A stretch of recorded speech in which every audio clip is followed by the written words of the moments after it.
আপনার কাছে ৪-৫ লাখ টাকা আছে, আপনি বলতেছেন কোরবানি দিবেন না? তুমি আবারও কুরবানি কথা বলতেছো? আরে প্রতি বছর তো আমি 10-20টা করে কোরবানি দিই, এলাকা সবাই দেখায় কোরবানি দিই, কিন্তু এই বছর আমার অবস্থা খুব খারাপ। আমার মেল ফ্যাক্টরি যা আছে। চেয়ারম্যান বন্ধু বাড়িতে আসেননি? চেয়ারম্যান সাহেব কই? ও আসেননি আপনি? মনে হয় কই জানি, ভিতরে মনে হয় যায় দেখি তো। এখানে আমি তো ভাবছি বাড়িতে কই। আরে মিজান, আরে এদিকে আসো, এদিকে আসো, আমি এখানে কাজ করতেছি, বুঝছো? দাঁড়াও দাঁড়াও, আমি আসতেছি, এখানে দাঁড়াও। তুমি এখানে দাঁড়ায় রইছো, আমি তোমার কত জায়গায় খুঁজতেছি। হ্যাঁ, আর এই বছর তুমি কোরবানি কয়টা দিবা? তুমি খায়া কোনো কাম পাও না? তুমি আইসো কুরবানির কথা জিগাবের লেগা? আমি তো ভাবছি না জানি অন্য কথা জানি বলবা।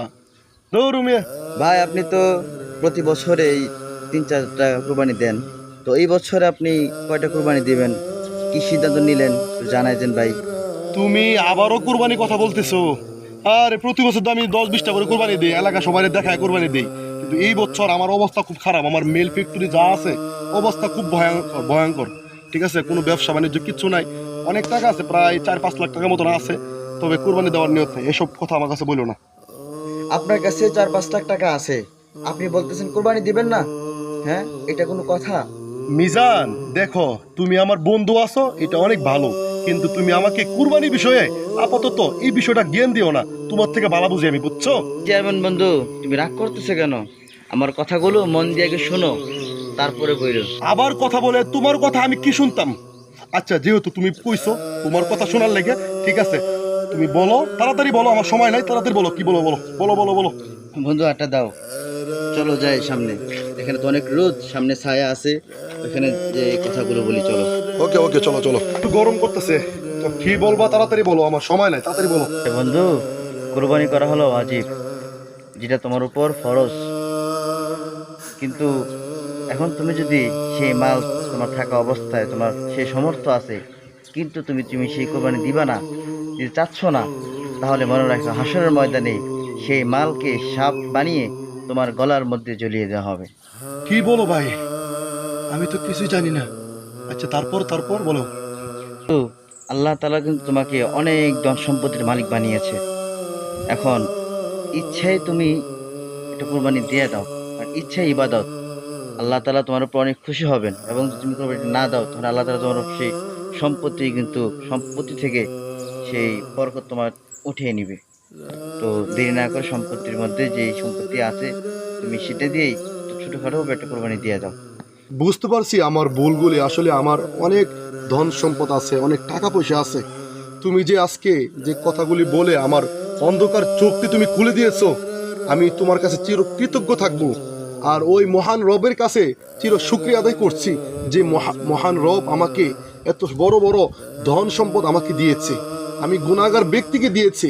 আজকে তুমি যদি এই সমস্ত কথা আমাকে না বলতা, হয়তোবা আমি ভুল সাগরে পড়ে থাকতাম, হয়তোবা এই বছর আমার থেকে কোরবানিটা মিস হয়ে যেত। মিজান, তোমাকে অনেক অনেক ধন্যবাদ। আর আমার জন্য একটু দোয়া করিও, ইনশাআল্লাহ এই বছর আমি একমাত্র ওই আল্লাহ তাআলার জন্য কোরবানি দিব ইনশাআল্লাহ, এবং গরিব দুঃখীদের মাঝে বিলিং করে দিব ইনশাআল্লাহ। মিজান, তুমি আজকে যে সুন্দর হাদিস আমাকে তুমি শোনাইছো, তুমি যদি আজকে এই কথা আমাকে না শোনাইতা, হয়তোবা আমি ভুল সাগরে পড়ে থাকতাম। আজ থেকে এরকম ভুল আর কখনো হবে না। আর যারা এই সমস্ত ভুল সাগরে পড়ে আছে, ইনশাআল্লাহ কাউকে আমি হতে দিব না ইনশাআল্লাহ। আসসালামু আলাইকুম ওয়া রাহমাতুল্লাহি ওয়া বারাকাতুহু। আশা করছি সবাই ভালো আছেন এবং সুস্থ আছেন। তো আজকে আমরা চেষ্টা করছি সংক্ষিপ্ত একটা ভিডিও ধারণ করে।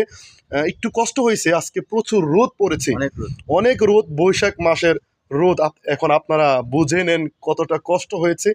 তো যাই হোক, মিজান অনেক সহযোগিতা করেছে, আমিও আছি। তো ক্যামেরাম্যান মিজান, আমি দুজনেই এখানে কাজ করেছি। তো সামনে যেহেতু কুরবানি চলে আসছে একদম নিকটে, তো যাদের উপর কুরবানি ওয়াজিব হয়েছে, প্লিজ সবাই কুরবানি দিয়ে দিবেন, ঠিক আছে? কারণ আল্লাহ পাক বলেন, লাই ইয়ানালাল্লাহ লুহুমুহা ওয়ালা দিমাউহা ওয়ালাকি ইয়ানালুহু তাকওয়া মিনকুম। আল্লাহ পাক রব্বুল আলামিন বলেন যে আমি বান্দার কোনো রক্ত, মাংস, গোস্ত কোনো কিছু আমি চাই না, আমি চাই বান্দার তাকওয়াটা। ওই বান্দা যে কুরবানিটা দিল, এই কুরবানিটা কি আসলে কি আমার জন্য নাকি মানুষ দেখানোর জন্য?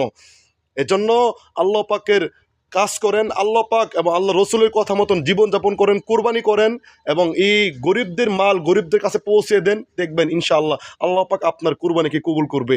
তো যারা কোরবানি করবেন সবাই অবশ্যই নিয়তকে সহি করে কোরবানি করুন। দেখা গেছে কি আপনারা 7 জনে 5 জনে 3 জনে কোরবানি দিচ্ছেন, এর মধ্যে একজনের কোরবানি একজনের নিয়ত অশুদ্ধ, আপনার কোরবানিটা বরবাদ হয়ে গেল। সবচাইতে বেশি উত্তম হচ্ছে আপনি একা কোরবানি করেন, তাহলে দেখবেন আল্লাহ পাক আপনার সেই কোরবানিটা কবুল করবে। 7 জন মিল্লা কোরবানি দেন, সমস্যা নাই, যদি সবার নিয়ত যদি ঠিক থাকে। তো আল্লাহ পাক আমাদেরকে সহি শুদ্ধভাবে কোরবানি করার তৌফিক দান করুক। তো সবাইকে অগ্রিম ঈদুল আজহার শুভেচ্ছা। ঈদ মুবারক, ঈদ মুবারক, ঈদ মুবারক।